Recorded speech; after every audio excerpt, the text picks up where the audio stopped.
खोया खोया चांद। दोस्तों, यह मानव मनोविज्ञान है कि हमारी बुद्धि या हमारी समझ जिन तथ्यों को समझ पाती है, हम उन्हीं तथ्यों को मात्र सत्य समझते हैं, जबकि सत्य कई बार इससे भी परे होता है। हमें जिन तथ्यों की समझ नहीं होती, उन्हें असत्य कहकर अस्वीकार करना हमारी अज्ञानता या हमारी मूर्खता ही हो सकती है। मगर विडंबना यह है कि अपनी अज्ञानता को न स्वीकार कर दूसरे को मूर्ख कहने पर हम उतारू रहते हैं।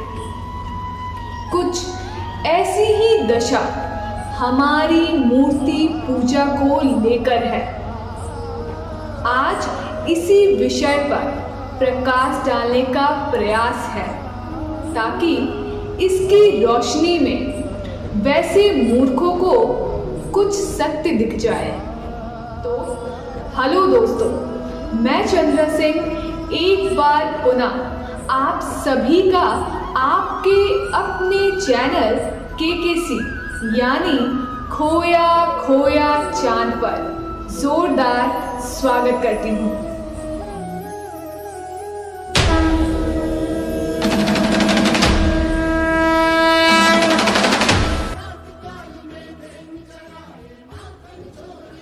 दोस्तों, हम मानवों की दृष्टि सिर्फ स्थूल चीज़ों को ही देख पाती है। सूक्ष्म या अति सूक्ष्म चीज़ें हमारी दृष्टि से परे होती है, मगर इसका कतई मतलब नहीं होता कि उन सूक्ष्म या सूक्ष्मतर चीज़ों का अस्तित्व ही नहीं होता। यदि हम ऐसा कहते हैं तो यह हमारी अज्ञानता ही कही जाएगी, समझदारी नहीं। दोस्तों, हम इसे कुछ देर के लिए अध्यात्म से हटकर विज्ञान के दृष्टिकोण से समझने का प्रयास करते हैं। विज्ञान में जिस अणु या परमाणु की चर्चा की जाती है, क्या हम उन अणुओं या परमाणुओं को देख पाते हैं? उत्तर है नहीं। क्या हम उसके अस्तित्व को नकार सकते हैं? उत्तर है नहीं। दोस्तों, ठीक उसी प्रकार हमारी सनातन संस्कृति में विद्यमान योग साधना आदि का भी विज्ञान इतना उन्नत है कि ऐसे कई अविश्वसनीय और चमत्कारी कार्य किए गए हैं जिन्हें असत्य नहीं कहा जा सकता।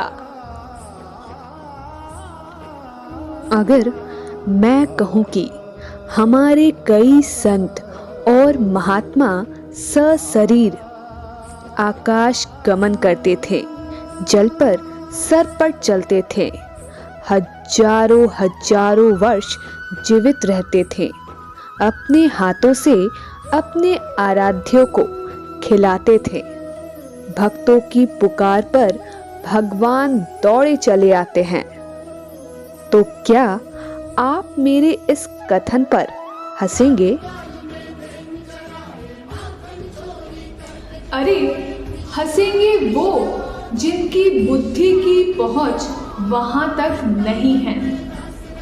दोस्तों, अभी जो कुछ भी मैंने कहा वो सभी प्रामाणिक हैं। द्रौपदी की पुकार पर भगवान कृष्ण ने चीर हरण के प्रयास को विफल किया था। हो सकता है इसे पौराणिक कहकर अप्रामाणिक भी मान ले, मगर मीरा तो ऐतिहासिक हैं, जिनके विष पान कर लेने पर भी श्याम की कृपा से मृत्यु उन्हें छू भी नहीं पाती।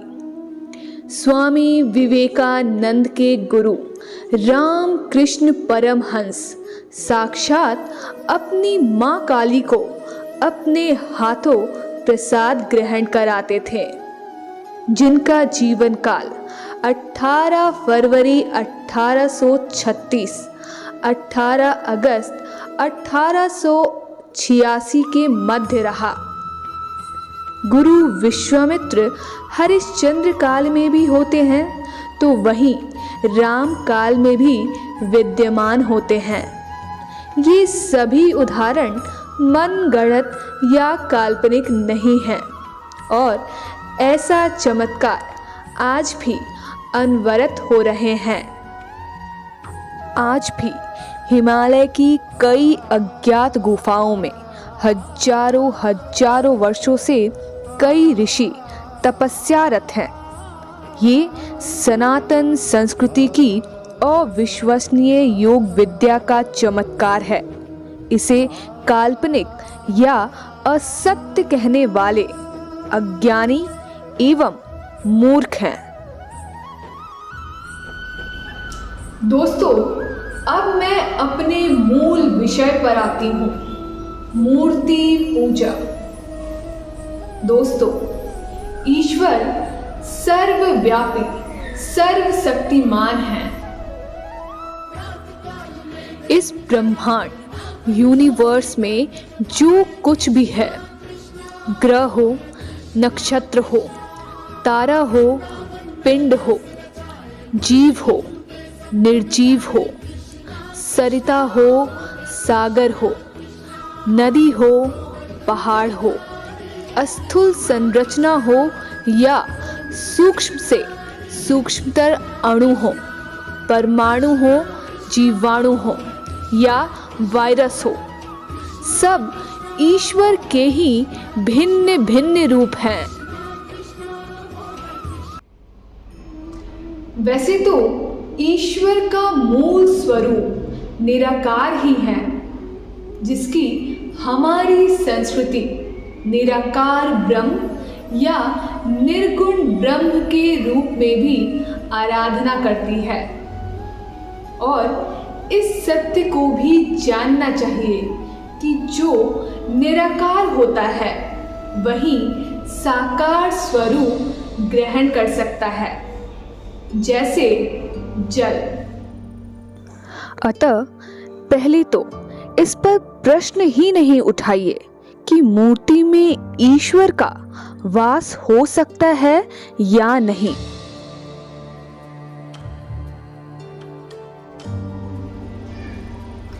दोस्तों, इन विषयों में बहुत ही दर्शन, फिलॉसफी छुपा है। जैसा कि मैंने प्रारंभ में ही कहा कि हमारी दृष्टि केवल स्थूल चीजों का ही दर्शन कर पाती है, सूक्ष्म या अति सूक्ष्म का नहीं। अध्यात्म का मूल उद्देश्य है जीव को ईश्वर से जोड़ना। एक जन साधारण जीव के समक्ष एक ऐसे ईश्वर की प्रस्तुति की आवश्यकता थी जिसे जीव देख सके और श्रद्धा पूर्वक उसके आगे नतमस्तक होते हुए उसे ईश्वर स्वरूप में स्वीकार भी कर सके, जिसे श्रद्धा पूर्वक, आस्था पूर्वक स्वीकार कर लिया जाता है, उसका अनुसरण करना भी सहज हो जाता है। इस प्रकार जीव बड़ी ही सहजता से अपने आप को ईश्वर से जोड़ लेता है। दोस्तों, ये भारत भूमि है, देव भूमि है। यहाँ नारायण भी नर के रूप में अवतरित होने को ललायित रहते हैं। नारायण की ये उद्घोषणा आपको याद होगा, यदा यदा हि धर्मस्य ग्लानिर्भवति भारत अभ्युत्थानं धर्मस्य तदात्मानं सृजाम्यहम् परित्राणाय साधूनां विनाशाय च दुष्कृतां धर्म संस्थापनार्थाय संभवामि युगे युगे। दोस्तों, विषय यह नहीं है कि आराधना किसकी की जा रही है और कैसे की जा रही है, बल्कि विषय यह है कि हमारी आराधना ईश्वरत्व कितना सिखाती है। हम सनातनी नर को ही नारायण समझते हैं। ये है ईश्वरत्व से जुड़ने की हमारी कला। दोस्तों, मैं समझती हूँ कि विषय शीशे की तरह साफ हो गया होगा। तो लेती हूँ आज विश्राम। जय हिंद।